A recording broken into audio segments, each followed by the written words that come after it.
बिस्मिल्लाहिर्रहमानिर्रहीम रब्बिश्रह ली सदरी वयस्सिर ली अमरी वाहलुल उक़दतम मिन लिसानी यफ़क़हू क़ौली। अस्सलाम वालेकुम वरहमतुल्लाह। मैं सलमान रशीद एक बार फिर आपके साथ हूँ और आज जो हमारा ट्रेनिंग का टॉपिक है वो है फ़ायर होज़। फ़ायर होज़ एक हाई प्रेशर होज़ होती है जो कि पानी या फिर अदर फायर रिटार्डेंट मटेरियल्स जैसा कि फ़ोम होता है उसको फायर तक लेकर आती है ताकि हम उसको सही से बुझा सकें। आउटडोर एरिया में ये अटैच होती है या तो फायर इंजन के साथ या फिर फायर हाइड्रेंट के साथ, और इंडोर एरिया में ये परमानेंटली अटैच होती है बिल्डिंग के स्टैंड पाइप सिस्टम के साथ। फायर होज़ को हम कह सकते हैं कि ये जो फायर अप्लाइंसेज है इसका सबसे इम्पॉर्टेंट पीस ऑफ इक्विपमेंट है और ये एक लाइफ लाइन है फायर फाइटर्स की। अब थोड़ा सा अगर हम हिस्ट्री की बात करें तो जो earliest recorded use of fire hose है वो एंशिएंट ग्रीस में हुआ था, और जो मॉडर्न फायर होज़ है वो जो बनी थी वो 1672 में एम्स्टर्डम नेदरलैंड में बनी थी। ये इसकी हिस्ट्री हो गई है। अब हम आते हैं कोड एंड स्टैंडर्ड्स की तरफ। OSHA 1910.158 standpipe and hose system के बारे में आपको बताता है, आप अपनी गाइडेंस वहाँ से ले सकते हैं। इसी तरह से NFPA 1962 है। NFPA 1962 care use inspection service testing and replacement of fire hose couplings nozzle and fire hose appliances. ये बहुत शानदार स्टैंडर्ड है और यहाँ से आपको फायर होज के बारे में बहुत अच्छी गाइडेंस मिल सकती है। रॉ मटेरियल की बात करते हैं तो पास में कॉटन जो है वो मोस्ट कॉमन नेचुरल फाइबर था जो यूज़ होता था फायर होज़ के लिए, लेकिन अब जो मॉडर्न फायर होजेज़ हैं इसके अंदर सिंथेटिक फाइबर लाइक पॉलिएस्टर या नायलॉन फिलामेंट यूज़ होते हैं। सिंथेटिक फाइबर जो है वो एडिशनल स्ट्रेंथ देता है और बेटर रेजिस्टेंस देता है अगेंस्ट एब्रेजन के। एब्रेजन होता है जब हम होज़ को ड्रैग कर रहे होते हैं तो वो ज़मीन के साथ जब वो ड्रैग होती है तो एब्रेजन होता है। और जो जो कोटिंग और लाइनर्स हैं उसके अंदर जो है सिंथेटिक रबर होता है, जैसे स्टायरीन है, ब्यूटाडाइन है, एथिलीन प्रोपिलीन है, क्लोरोप्रोपिलीन है, पॉलीरीथेन है और नाइट्राइल ब्यूटाडाइन है। ये कंपाउंड्स जो हैं ये जब मिलते हैं तो ये क्या करते हैं कि ये वेरियस डिग्री ऑफ रेजिस्टेंस जो है अगेंस्ट केमिकल्स के, टेम्परेचर के, ओजोन के, अल्ट्रावायलेट रेडिएशन के, मोल्ड, माइल्ड ड्यू और एब्रेशन, इन तमाम चीज़ों से ये प्रोटेक्ट कर रहे होते हैं आज की मॉडर्न फायर होज़ को। और डिफरेंट कोटिंग्स या लाइनर्स जो हैं वो चूज़ की जाती हैं स्पेशल एप्लीकेशंस पे, आपको कौन सी होज़ चाहिए और उसके ऊपर किस तरह की लाइनिंग होनी चाहिए। तो ये हमने बात की रॉ मटेरियल की। जहाँ तक बात है फायर होज़ के कैरेक्टरिस्टिक्स की, तो जो कैरेक्टरिस्टिक्स को अगर हम डिफ़ाइन करें तो ये फायर होज़ जो है इसके अंदर ये इंक्लूड होता है कि टाइप ऑफ कंस्ट्रक्शन क्या है, किस मटेरियल से बनी है और कौन सा मटेरियल उसके अंदर यूज़ हुआ है, फिर उसके अंदर इंटरनल डाया क्या है उसका, टाइप ऑफ कपलिंग कौन सी है कनेक्शन करने के लिए। और इन जनरल अगर हम बात करें तो फायर होज़ जो है वो उसको दो हिस्सों में हम डिवाइड करते हैं। एक हम कहते हैं सप्लाई होज़ और एक हम कहते हैं अटैक होज़। इसकी फर्दर क्लासिफिकेशन भी बताऊंगा। सप्लाई होस्ट में होता है कि जो ट्रांसपोर्ट करती है वाटर किसी भी फायर हाइड्रेंट से या अदर वाटर रेजर्वायर से या सप्लाई सोर्स से किसी ऐसे अपरेटस पे जिसके ऊपर एक पंप फिट होता है और ये फायर के सीन के नज़दीक होता है, यानी जिस जगह आग लगी होती है, ये सप्लाई होस्ट कहलाती है। अटैक होस्ट जो होती है वो फायर ट्रक से फिर आगे हम लेकर जा रहे होते हैं या फायर हाइड्रेंट से कनेक्ट कर रहे होते हैं, तो ये ट्रांसपोर्ट करती है वाटर अदर एजेंट्स के साथ एट इंक्रीज प्रेशर, क्योंकि पंप के थ्रू आ रहा होता है तो उसका प्रेशर बहुत ज़्यादा इंक्रीज होता है। अब टाइप ऑफ फायर होजेस की अगर हम बात करें एज़ पर NFPA 1962 के, तो जो पहली टाइप है इसको हम कहते हैं बूस्टर होज। बूस्टर होज का मतलब है ये कॉमनली इसको हम होज रील भी कहते हैं। डिफरेंट एरियाज़ में आपने अपने प्लांट में अपने इंडस्ट्रियल एरिया में देखा होगा कि जो होज रील होती है इसको हम बूस्टर होज भी कहते हैं, और ये एक रबर कवर्ड होती है, ये थिक वॉल्ड होती है, फ्लेक्सिबल होज होती है जो कि स्मॉल इंसेपिएंट फायर के लिए हम इसको इस्तेमाल कर रहे होते हैं। और यही होज रील जो है ये बूस्टर होज जो है फायर ट्रक की बैक साइड पे भी इंस्टॉल होती है। बूस्टर होज जो है इसका जो डाया होता है वो 0.75 इंच या फिर 1 इंच का होता है, जो कि नॉमिनल इनसाइड डायमीटर है, और इसकी जो स्टैंडर्ड लेंथ है वो 100 फीट की होती है। इसके बाद आती है फॉरेस्ट्री होज। फॉरेस्ट्री होज जो है उसको डिज़ाइन किया जाता है स्पेशलाइज्ड रिक्वायरमेंट्स के लिए जो कि वाइल्ड लैंड फायर्स के लिए होती है। इसी तरह से फॉरेस्ट्री होज जो होती है ये एक फैब्रिक कवर्ड होती है, फ्लेक्सिबल होज होती है, और फायर फाइटर्स जो हैं इसको ग्रास, बुशेस और ट्रीज में जब आग लग जाती है वाइल्ड एरिया में तो वहाँ पर इसको यूज़ कर रहे होते हैं। और फॉरेस्ट्री होज जो होती है ये इसका जो साइज़ या इंटरनल डाया होता है वो 1 इंच से लेके 1.5 इंच का नॉमिनल इसका इनसाइड डायमीटर होता है, और इसकी जो स्टैंडर्ड लेंथ होती है वो 100 फीट की होती है। इससे ज़्यादा भी हो सकती है, ख़ास तौर पर जब आप फॉरेस्ट की फायर के लिए जाते हैं तो वो उसी हिसाब से डिज़ाइन की हुई होती है। अब हम बात करते हैं अटैक होज़ की। तो अटैक होज़ याद रखिएगा, ये वो होज़ है जो कि ट्रेन फायर फाइटर्स के लिए या फायर ब्रिगेड के जो मेंबर्स हैं उनके लिए होती है। हाई प्रेशर को डील कर रही होती है, उन फायर्स को जो बियॉन्ड इंसिपिएंट फायर्स होती हैं, यानी शुरू के लेवल की फायर से ज़्यादा होती हैं। ये भी एक फैब्रिक कवर्ड फ्लेक्सिबल होज़ होती है और पानी जो है या फिर फोम जो है ये फायर सीन्स तक पहुंचा रही होती है। और इसका जो इंटरनल डाया है वो 1.5 इंच से लेके 3 इंच का नॉमिनल डाया होता है। स्टैंडर्ड लेंथ जो है इसकी 100 फीट की होती है। अब हम बात करते हैं सप्लाई होज़ की। ये याद रखिएगा, बहुत सारे लोग सप्लाई होज़ को सॉफ्ट सक्शन भी कहते हैं। सॉफ्ट सक्शन कोई चीज़ नहीं होती है, सक्शन होज़ होती है या फिर ये सप्लाई होज़ होती है। सप्लाई होज़ भी अटैक होज़ की तरह होती है, इसका थोड़ा सा डाया ज़्यादा होता है और ये क्या करती है कि ये हाइड्रेंट से आपकी गाड़ी के तक कनेक्शन पानी का लेकर आती है। यानी हम हाइड्रेंट से कनेक्ट कर देते हैं सप्लाई होज़ को और फिर गाड़ी का जो इनलेट होता है वहाँ से कनेक्ट कर देते हैं ताकि टैंक भी फिल होता रहे आपका और आप उसके थ्रू फिर आगे फायर फाइटिंग भी करते रहें। इसका जो मिनिमम ट्रेड साइज़ है सप्लाई होज़ का वो 3.5 इंच का होता है और मैक्सिमम 6.5 इंच तक का होता है। इसकी जो स्टैंडर्ड लेंथ है वो 50 फीट की है। तो इसीलिए जब भी हम फायर फाइटिंग के लिए जाते हैं तो अपनी गाड़ी को हाइड्रेंट से करीब तक लगाते हैं ताकि फिर वहाँ पे हम 50 फीट की सप्लाई होज़ ले लें, तो फिर हमें बल्क में हाइड्रेंट से पानी की सप्लाई मिल जाती है। इसके बाद होती है सक्शन होज़, और सक्शन होज़ जो है वो डिज़ाइन होती है कि वो कोलैप्स ना हो अंडर वैक्यूम कंडीशन, और ताकि हम जब भी कहना चाहिए ड्राफ्टिंग कर रहे हैं वाटर को, हम बिलो द पंप यानी लिवर रेक या फिर लेक या फिर किसी पॉन्ड से हम अगर पानी को वहाँ से सक कर रहे हैं तो सक्शन के टाइम पे ये हमें सक्शन होज़ काम आती है। इसका जो डाया है इंटरनल डाया वो 3.5 इंच से लेके 6 इंच तक का होता है और इसकी जो स्टैंडर्ड लेंथ है वो 10 फीट होती है। 10 फीट से बहुत ज़्यादा अगर ये हो जाती है, थोड़ा सा बढ़ाएंगे तो ये कैरी करना बहुत मुश्किल होता है, तो इसका नॉमिनल जो इसकी लेंथ है वो तकरीबन 10 फीट की होती है। अब type of fire hose coupling material, fire hose के साथ कपलिंग तो होती है, हमें पता है अच्छी तरह से। तो इन कपलिंग का मटेरियल क्या होता है?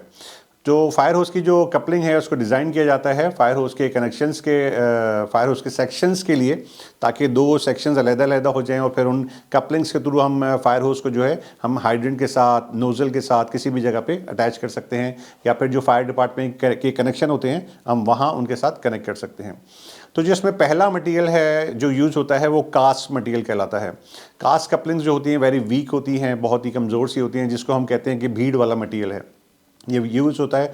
और नॉर्मली जो लोग अपने घरों में यूरोप अमेरिका में अपने घरों में उन्होंने छोटी फायर होज़ रखी होती हैं तो वो ये कास्ट वाला मटेरियल यूज़ करते हैं। दूसरा जो होता है वो एक्सट्रूडेड होता है। जो एक्सट्रूडेड मटेरियल है ये जो है नॉर्मली एल्युमिनियम या एल्युमिनियम अलॉय से बनता है और ये लाइट वेट होता है लेकिन अच्छी हाई स्ट्रेंथ दे रहा होता है। और इसके बाद जो थर्ड है जो सबसे कॉमन है और सबसे ज़्यादा इस्तेमाल होता है वो ड्रॉप फोर्ज है। ये ड्रॉप फोर्ज कपलिंग जो है ये ब्रास से बनती हैं या फिर अदर मेलेबल मेटल से बनती हैं। ये स्ट्रॉन्गेस्ट होती हैं, एक्सपेंसिव होती हैं और अब इन तीनों के अंदर सबसे बेहतर जो है वो ड्रॉप फोर्ज यानी ब्रास की कपलिंग होती हैं जो ज़्यादातर फायर होजेज़ में लगी हुई होती हैं। अब जब आप फायर होज़ को यूज़ करेंगे तो ज़ाहिरी बात है फायर होज़ जो है वो डैमेज भी होगी और उस डैमेज से बचने के लिए हमें थोड़ी सी प्रिवेंशंस करनी होंगी। तो डैमेज किन किन वजूहात से होती हैं उसके ऊपर बात करते हैं और फिर हमने क्या प्रिकॉशंस लेनी है। सबसे पहली चीज़ तो है मैकेनिकल डैमेज, यानी कि आपकी जो फायर होज़ है वो अब्रेजन से, कट और टीयर से डैमेज हो जाती है। तो इसके लिए हमें क्या करना है कि हमें फायर होजेज़ को ऐसी जगह पे नहीं बिछाना जहाँ पे एरिया या जो सरफेस जो है वो बहुत रफ़ है या उसके अंदर कुछ इस तरह का मटेरियल है जो आपकी होज़ को कट कर सकता है, उसके ऊपर कोई डैमेज दे सकता है। और कोई ऐसी चीज़ है या अगर कहीं किसी बिल्डिंग के ऊपर से आप फायर फाइटिंग कर रहे हैं तो उसका जो एज होता है वहाँ पे हम एज रोलर, होज़ रोलर जो होता है उसको हम लगाएं उस एज के ऊपर, ताकि उस होज़ रोलर की वजह से होज़ जो है कहीं भी डैमेज होने से बच जाती है। इसी तरह से हमें होज़ को जो है वो वाटर हैमर से बचाना है। वाटर हैमरिंग क्या होती है?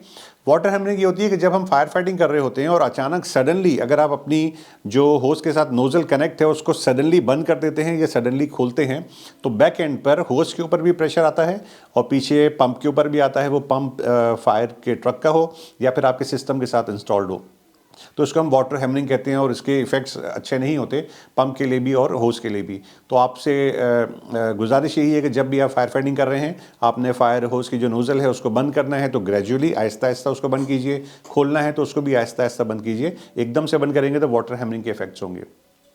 दूसरा है थर्मल डैमेज है। थर्मल डैमेज का मतलब है कि फायर की वजह से, हाई हीट की वजह से, या फिर बहुत आप ठंडे एरिया में हैं तो फ्रीजिंग टेम्परेचर की वजह से भी हमारी होस जो है वो डैमेज हो सकती है। तो अवॉइड करना है हमने हाई हीट को, फायर वाले एरिया के करीब बिल्कुल नहीं लेके जाना है, फ्रीजिंग टेम्परेचर से इसको बचाना है। इसी तरह से अगर बहुत अरसे से हमारी होज़ रखी हुई है और हमने उसको यूज़ नहीं किया है तो बेहतर है कि उसको हाइड्रेंट के साथ कनेक्ट करें, एक दफ़ा अच्छी तरह से फ्लश करें ताकि उसकी जो लाइनर है वो सॉफ्ट रहे। इसी तरह से ऑर्गेनिक डैमेज है, यानी attack by mould and mildew, जो आपने देखा होगा उसके ऊपर फंगस लग जाता है। तो ये जो इसको अच्छे से इंस्पेक्ट करें, वॉश करें और ड्राई करें होजेस को जो कंटेमिनेट हो गई हैं। हर दफ़ा हर ऑपरेशन के बाद उसको अच्छे से वॉश करके ड्राई करें, और जब तक आप उसको ड्राई नहीं करते आप उसको स्टोरेज एरिया में ना रखें। और जो कॉटन या कॉटन ब्लेंडेड वाली होजेस हैं उनको कम्प्लीटली ड्राई होना चाहिए इससे पहले कि आप उसको स्टोर में जाके प्लेस करें। इसके बाद केमिकल डैमेज है। ज़ाहिर बात आप फायर फाइटिंग कर रहे हैं और फायर ग्राउंड के अंदर बहुत सारे केमिकल्स होते हैं, या इंडस्ट्रियल एरिया में भी बहुत सारे केमिकल होते हैं, और अगर आप वहाँ उस चीज़ को कंटेन करने गए हैं, फायर फाइटिंग करने गए हैं, तो हमें ज़रूरी है कि हम अपनी फायर होस को इस तरह के मटेरियल से जो डिटोरिएट कर देते हैं हमारी फायर होस को, उससे बचाएं। सो अवॉइड करें फायर होस को इस तरह की जगहों पे बिछाने से जहाँ पर इस तरह का मटेरियल होगा, गैसोलीन हो गया, कोई केमिकल्स हो गए, या ऑटोमोबाइल के जो फ्लूइड्स हैं उनसे अपनी फायर होस को हम सेव करके रखें। इसी तरह से एक और डैमेज का कॉज बनता है करोजन का, यानी rusting of metal couplings. Couplings जो होती हैं उसके ऊपर जो ख़ास तौर पे हमने जो कहना चाहिए थ्रेड लगाई होती है, मेटेलिक थ्रेड, जिससे हमने उसको प्रॉपर्ली फिक्स किया होता है। अगर हम प्रॉपर उसकी मेंटेनेंस नहीं कर रहे हैं, ऑयलिंग एंड ग्रीसिंग एज पर मैन्युफैक्चर की रिकमेंडेशन की हम नहीं कर रहे हैं, तो भी क्या होता है कि over the period of time वो रस्टेड हो जाती है और उसके बाद वो डैमेज हो जाती है। तो इससे हमने उसको सेव करके रखना है। फिर एज डिटेरिएशन है। इसमें क्या है कि क्रैकिंग पॉइंट्स आ जाते हैं। ये अगर पूरी इस तरह की होज है तो उसके दोनों एक्सट्रीम एंड जो हैं वहाँ पे एज की वजह से उसके ऊपर किंग्स आ सकते हैं और उसकी जो इनर या आउटर जैकेट है वो डैमेज हो सकती है। तो इसका सिंपल सा तरीका ये है कि अगर आप देख रहे हैं कि आपकी फायर होस किसी भी होस कैबिनेट में पिछले 6 महीने से रखी हुई है, तो जिस अंदाज में वो रोल आपने की हुई थी उसको खोल लें, और खोलने के बाद उसको टर्न ओवर करें और दूसरी तरफ से यानी दूसरे स्टाइल में उसको रोल करना शुरू कर दें। इस तरह से ये होगा कि आपकी फायर होस दोनों तरफ से रोल हो रही होगी, और दोनों तरफ से रोल होने की वजह से उसके ऊपर जो एज फैक्टर आएंगे या डिटेरिएशन होगी उससे आप अपनी होस को बचा सकते हैं। ये कुछ छोटे से टिप्स हैं जो मैंने कहा कि आपको बताऊं कि होस किस वजह से डैमेज होती है और हम किस तरह से अपनी होस को डैमेज होने से किस तरह से प्रिवेंट करके बचा सकते हैं। अब आते हैं इंस्पेक्शन की तरफ, care and maintenance of fire hose.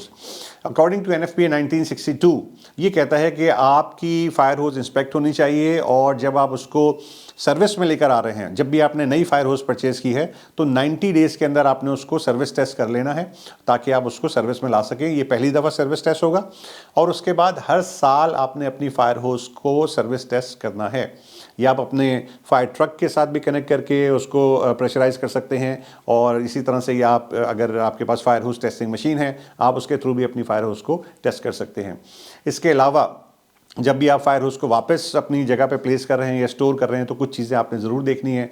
For example उसके ऊपर कोई मट्टी या कीचड़ वगैरह ना लगा हो, होस की जैकेट और कपलिंग साफ़ सुथरी हो, होस की जैकेट डैमेज ना हुई भी हो, कपलिंग्स जो है वो लूज़ ना हो, अच्छे से काम कर रही हो, प्रॉपर उसको आप ऑयलिंग या ग्रीसिंग करेंगे। फिर डैमेज मेल और फीमेल थ्रेड्स या लग्स जो होते हैं वो डैमेज हो जाते हैं। अगर आपने उसको ड्रॉप कर दिया है कुछ ऊपर फासले से, वो ज़मीन पे गिरेगा तो लाजमी वो डैमेज होगा, और डैमेज होगा तो ना वो प्रॉपर कनेक्ट होगा, और अगर कनेक्ट हुआ है तो प्रॉपर डिसकनेक्ट नहीं होगा, और हमारे लिए फिर ये प्रॉब्लम का बायस बनेगा।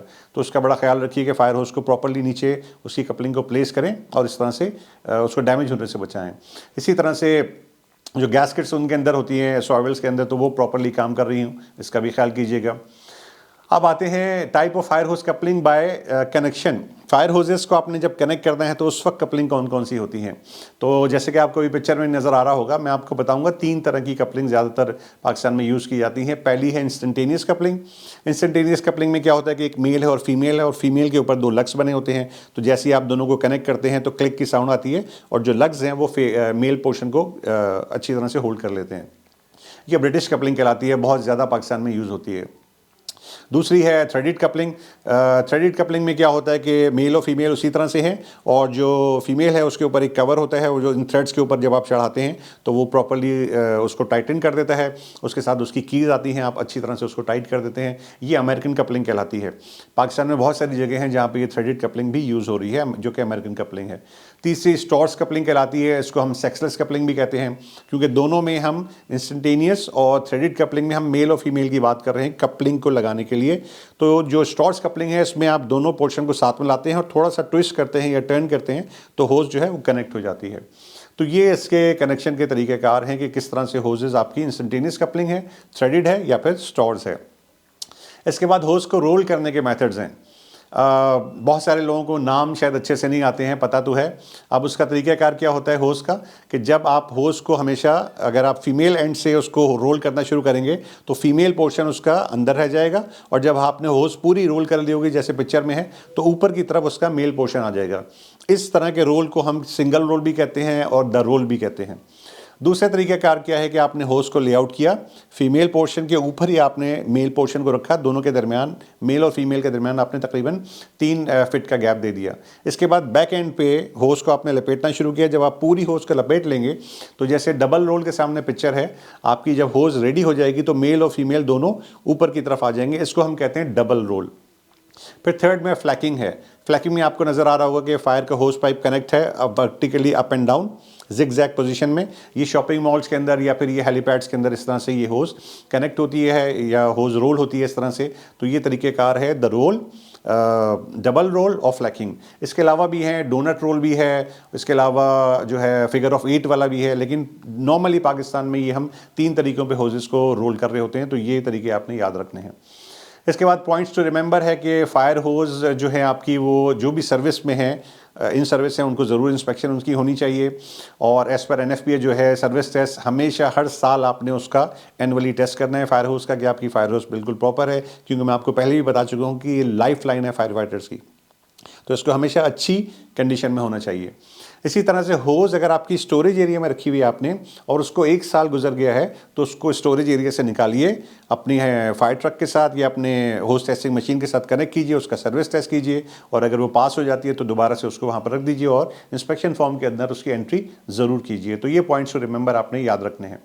अब इसको थोड़ा सा रीकैप कर लेते हैं। आज हमने पढ़ा है फायर होज क्या चीज़ है, हिस्ट्री ऑफ फायर होज के बारे में हमने जाना, इंटरनेशनल स्टैंडर्ड्स कौन से हैं, रॉ मटेरियल कौन सा यूज़ होता है, फायर होज की कैरेक्टरिस्टिक्स क्या हैं, type of fire hose as पर NFPA 1962, उसके बाद type of fire hose coupling material, उसके बाद फायर होज के डैमेजेस, कॉजेज एंड प्रिवेंशन, इसके बाद inspection care and maintenance of fire hose, फिर type of fire hose coupling by connection के हिसाब से कितनी टाइप्स हैं, फिर फायर होज के रोलिंग मेथड्स, हम उसको रोल कैसे करते हैं, और पॉइंट्स टू रिमेंबर। अब चलते हैं जनाब ग्लिम्पसेस ऑफ अपकमिंग वीडियो। मेरी जो अगली वीडियो है वो फायर हाइड्रेंट के बारे में होगी कि फायर हाइड्रेंट क्या चीज़ है, codes and standard fire hydrant के बारे में कौन से हैं, classification types of fire hydrant कितने हैं, classification and marking of municipal fire hydrants, different colour coding होती है, उसके फ्लो के हिसाब से वो क्या है, फायर हाइड्रेंट्स का ऑपरेशन कैसे हम करते हैं, फायर हाइड्रेंट्स की इंस्पेक्शन हम कैसे करते हैं, और कुछ पॉइंट्स टू रिमेंबर में कुछ नई चीज़ें मैं आपको बताऊंगा। तो होप कि ये छोटी सी कोशिश आप लोगों के काम आएगी और इससे आपकी इन्फॉर्मेशन थोड़ी सी एनहांस हुई होगी। इसको अपने तमाम दोस्तों तक पहुंचाइए, अपनी फायर हाउसेस की अच्छे से इंस्पेक्शन कीजिए, ताकि जो आपका लाइफ लाइन मटीरियल है ये हमेशा से अच्छी कंडीशन में रहे। Thank you very much. अल्लाह हाफिज़।